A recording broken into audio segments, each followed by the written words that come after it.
dalšího videa. Začal nám nový školní rok a s novým školním rokem se pojí i příprava do školy, která si uvědomuji, že může být dost stresující a hlavně dost otravná. Ale já už jsem si za své dlouhé roky ve škole našla pár tipů a triků, jak těmhle problémům předejít a dneska je tady s váma pozdílet. Upřímně jsem se na tohle video hrozně těšila, protože mě vždycky strašně bavilo se chystat do školy. Chystat si ty hezký sešity a penál a tuštičky a všechny tyhle sračičky okolo. Zároveň jsem velký control freak, takže mám trošku uchylku na to mít všechno uspořádaný. Já se teď teda chystám do čtvrťáku na Gimplu. A úplně upřímně musím říct, že třeťák byl takovej velký bordel. Takže jsem se z toho roku dost ponaučila, ale letos bych to chtěla napravit. Proto se na to i strašně těším, protože to mám všechno krásně připravené. A chci to s váma pozdílet, ať je to pro vás v tomhle období aspoň trochu ulehčující. Mám tady s sebou poznámky. Rozdělala jsem to video do 5 kategorií, které si můžete dole na videu překlikávat na to, co vás zajímá nejvíc, co zrovna nejvíc potřebujete, nebo kde nejvíc potřebujete poradit. Pohodlně se usaďte, stejně tak jako já tady ve svém zákoutí a už to nebudu víc okecávat. Jdeme na to. A jelikož jsme ve škole, kde si každý den, celý den píšeme poznámky, tak co by mě nebo nás mohlo víc motivovat, než mít krásně sladěný sešity, tužky, penál a zápisky. Protože upřímně, kdo by chtěl psát do takových těch hnusných, modrých, zelených nebo oranžových sešitů.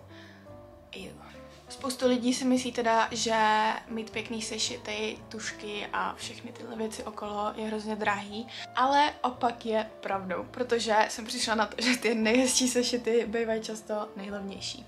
To je jenom o to, kde nakupujete. Proto bych tady chtěla zmínit takový 3 obchody, kde mají ty absolutně nejhezčí a úplně nejlevnější školní pomůcky. V Pepku můžete najít úplně mega pěkný, ale zároveň jednoduchý design sešitů, jako třeba je tenhle. Já už jsem ho teda kupovala v loňském roce. Je to prostě úplně, že basic sešit, nejvíc jednoduchý sešit. Ty se vždycky hoděj, dobrý na jednotlivý předměty a asi k tomu není co dodat. Zároveň ale je fajn nevyužívat ve škole jenom sešity, ale mít třeba i desky na různý papíry a podobně. Já jsem loni využívala tyhle desky, takový cutesy, jak můžete vidět, jsou úplně že narvaný papírama. Jsou takový trošku childish, nevadí, no pak s tím docela vibuju. Tohle se hrozně hodí, ať už je to nějaká prostě směska papíru, nebo to máte vyloženě na jeden předmět. My třeba jsme v angličtině hodně využívali pracovní listy, takže dokážu si představit mít vyloženě desky na nějaký předmět. Takže to je fajn taky neopomenout. Jako další příklad super praktického a pěkného sešitu, tady mám tenhle bílej. Už si nepamatuju odkud je, ale to, co vám na tom chci ukázat, je, že tenhle sešit má nejen rozřazený ty kategorie, má to už teda rozdělený dopředu, ale zároveň tam má takový ty kapsičky a jmenovky, které si můžete vyměňovat. A za mě takovýhle sešit je úplně top strop catch. Co víc si můžete od sešitu přát? Multifunkční, má tam víc kategorií a zároveň nemusíte nosit třeba navíc desky na jenom pár papírků, který využijete. Já už tenhle sešit mám jako popsaný. Zároveň jsme tam v tom předmětu, jsem tam sbírala takovýhle kočičky jako samolepky, tak to mi tam zůstalo, je to docela funny. A můj další tip, pokud nechcete využívat ty v uvozovkách multifunkční sešity, které mají víc kategorií, ale chcete mít třeba na každý předmět jeden, prostě mít to hezky rozřazený, tak mě vždycky hrozně bavilo ladit si design toho sešitu s tím předmětem. Takže třeba prostě mít na biologii zelený sešit. Hnedka mě ta bižule bavila víc. Jakožto předmět, který jsem nikdy neměla ráda. Tohle mi úplně upřímně fakt pomohlo. Mít prostě sladěný nápis k toho sešitu. How fucking cute is that? Jakože hned mě to víc bavilo. Ne, že by mě tím začala bavit biologie, ale aspoň mě tak neštvalo se na ní učit. A s tím, že už jsem tady teda zmiňovala Pepko a Action, tak ještě ten 3. obchod, který jsem chtěla dodat, tak je určitě Kik. Protože tam mají moc pěkný nejen sešity, tak ale i třeba tužky a různý organizéry, přesně jako třeba i ty desky a podobné věci. No jenom, že školní pomůcky nekončí jenom u sešitů. ale všichni potřebujeme mít taky pořádek v tom, co, kdy, kde máme odevzdat, kdy máme vejít. A k tomu nám poslouží náš diář.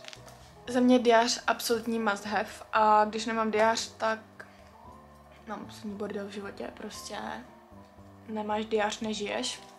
Neříkám vyloženě, že si musíte kupovat diář jako takovej, já jsem třeba měla takovouhle cutie babinku zase se samolepkou.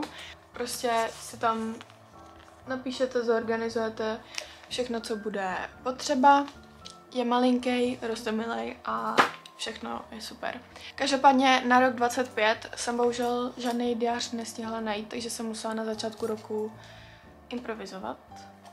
A založila jsem si tenhle prostě sešit, kde je prostě vždycky jenom to rozdělený na půlku, tady nahoře si napíšete datum a to taková trošku improvizace. Můj diář pak vypadá třeba takhle, když je vyplněný. A u tady těch stolních pomůcek zůstanem a součástí organizace není jenom diář, ale taky pěkný tušky, který nám pomáhají udržovat si pořádek ne v událostech a úkolech, ale v našich sešitech. A zároveň je to perfektní způsob, jak si tu školu romantizovat, je to za mě jako. No, miluju prostě pěkný tušky a taky je to super způsob, jak se líp učit.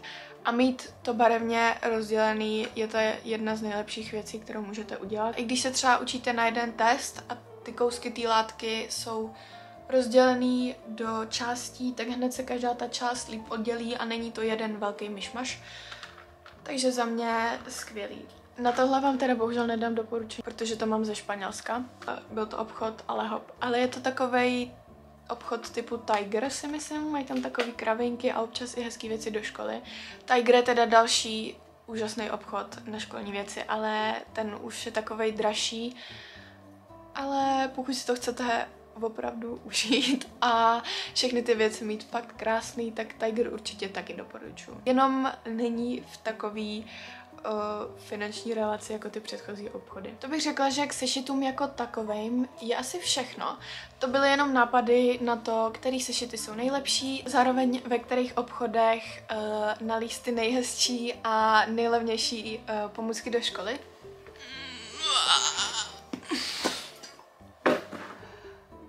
Věc, co bych ale chtěla dodat, je, že my třeba ve škole máme skřínky, takže mi přijde super si ty věci nechávat ve skříňkách a nemuset tahat všechny ty věci zbytečně každý den tam a zpátky a po měsíci z toho mít skoliózu. Ale zároveň úplně nesnáším koukat se do cizích skříněk a vidět ten neuvěřitelný bordel.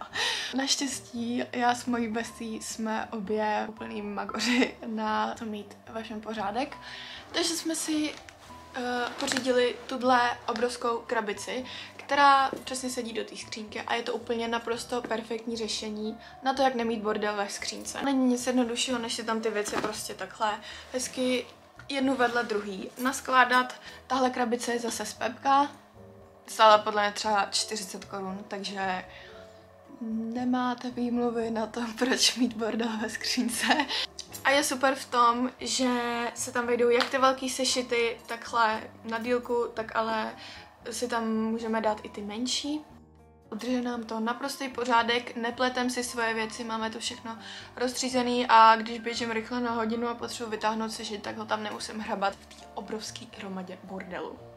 Bože. A jelikož všechny tyhle věci potřebujeme někam dát, tak se přesouváme na třetí kategorii a tou je kabelka. Co k tomu dodat? Ať už máte kabelku nebo nějaký baťoch, tak za mě jedna ze základních věcí, kterou teda asi ostatní lidi moc nedělají, ale já jsem s tím měla velký problém, je to furt neměnit. Protože já jsem si potřeba hrozně ladit kabelku k každému outfitu a pak jsem si každý ráno musela přehazovat ty věci z jedné do druhé a panebože, tolikrát jsem něco zapomněla. Tip číslo 1. Nemějte tu kabelku podle každého outfitu, proto je fajn najít si nějakou, která bude vyloženě do školy. Já jsem našla tuhletu skvělou, to je ze Sincere, je to prostě úplně, že obří bagel. Prostě vyloženě, tam se mi vejde úplně všechno, všechny tam zabalím.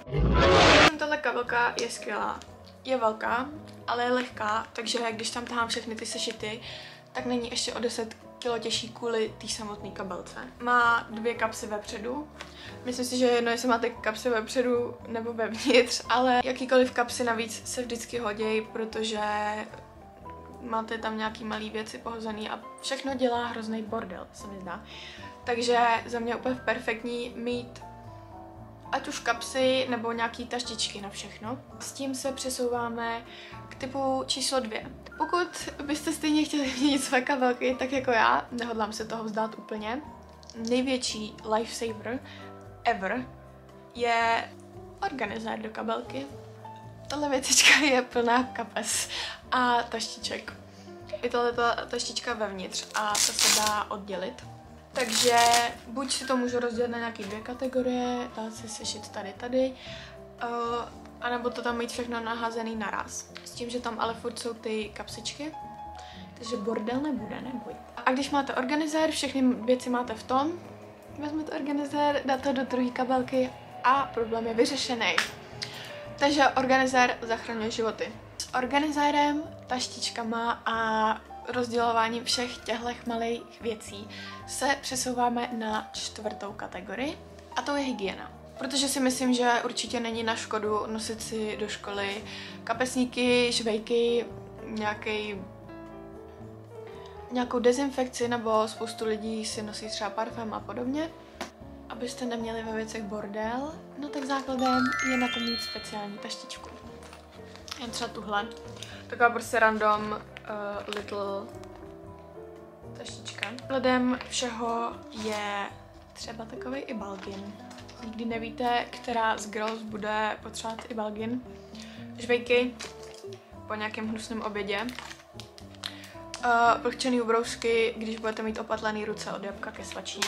Dezinfekce, když na záchodech zase dojde mejdlo. Voňavka, až bude přestávka po stresující písemce. No a jasně, že lepidlo na nechty, až někomu zase nějaký odpadne. Samozřejmě není od věci přihodit si tam třeba nějaký lip gloss nebo labelo nebo něco toho typu. A nebo mít vyloženě specifický make-up bag, kde máte třeba někdo nosí do školy pudr a podobně, takže tyhle věci navíc. To je úplně, že nenosím, ale tohle mi přijde strašně fajn. No a pak ještě samozřejmě mít nějakou speciální taštičku na hygienické potřeby jiného typu. Svými tipy a triky se pomalu, ale jistě blížíme do finále a přesouváme se na úplně poslední kategorii, kterou je svačina. Mě vždycky tak strašně štvalo nosit ty odporné boxíky a nosit v nich ty odporné housky.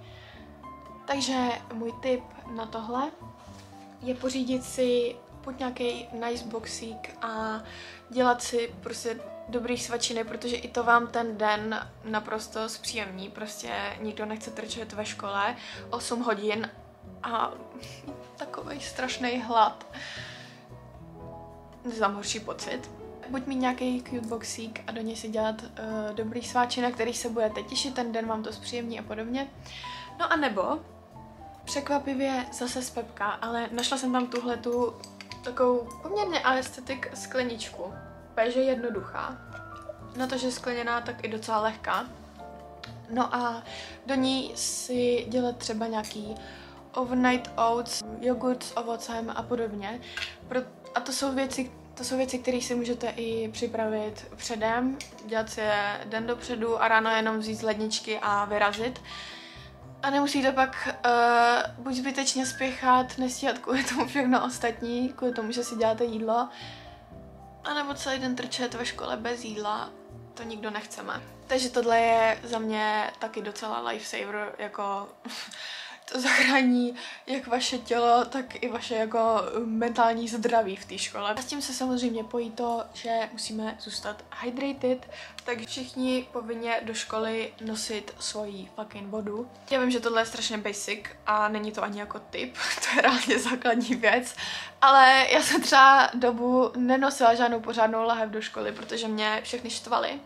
A to bylo tak strašně stupidní, pak jsem buď musela škemrat od ostatních, aby mě dali napít, nebo pít z kohoutku, nebo prostě jsem nosila takový malinký, takový ty rejec lahvičky a to vás úplně obtěžuje potom pít, takže není nic lepšího, než si buď vzít velikou lahev, anebo lahev ze kterých se dobře pije. As silly as it sounds, tak mě prostě někdy hrozně obtěžuje jako to, jak se z té flašky pije, a pak kvůli tomu nepiju, protože se mi hrozně třeba nechce otvírat, protože se blbě otvírá. Ale už to má efekt na to, že pak vypiju úplný nic v průběhu toho dne. Když si ale najdete nějakou lahev, ze kterých se dobře pije, třeba s takovýma těma otvíracíma zobáčkama, anebo s brčkem, nevím, prostě nějak, nebo mít třeba takovej ten hrnek na kafe, cokoliv, a hlavně mít tu vodu furt po ruce, tak i to si myslím, že vám ten den hodně zpříjemní, celkově vás to tak jako refreshne, v té škole je často vydechaný vzduch a tohle to si myslím, že hodně pomáhá, zároveň vám to doplní kyslík do mozku, takže pak určitě půlnete písemky ještě líp než normálně. A tím už jsme na konci videa. Já doufám, že se vám moje tipy a triky líbily. Bylo to vyloženě jenom takovej seznam nápadů na to, jak si prostě zpříjemnit svůj školní rok. A i když se na to video třeba koukáte díl v průběhu školního roku, ne hnedka na začátku, tak si myslím, že furt není pozdě s těma návykama začít. Samozřejmě spoustu věcí lze praktikovat i v normálním životě, nejen ve škole, jak třeba pití, nebo ty hygienické pomůcky, nebo to, že cokoliv, co si zkrášlíte, tak vám ten den automaticky zpříjemní, zároveň všechno hezký není drahý. To je taky důležitý vědět. Těším se do dalšího videa. No. Tam se jít podívat rozhodně nikdy není miss. Co? No,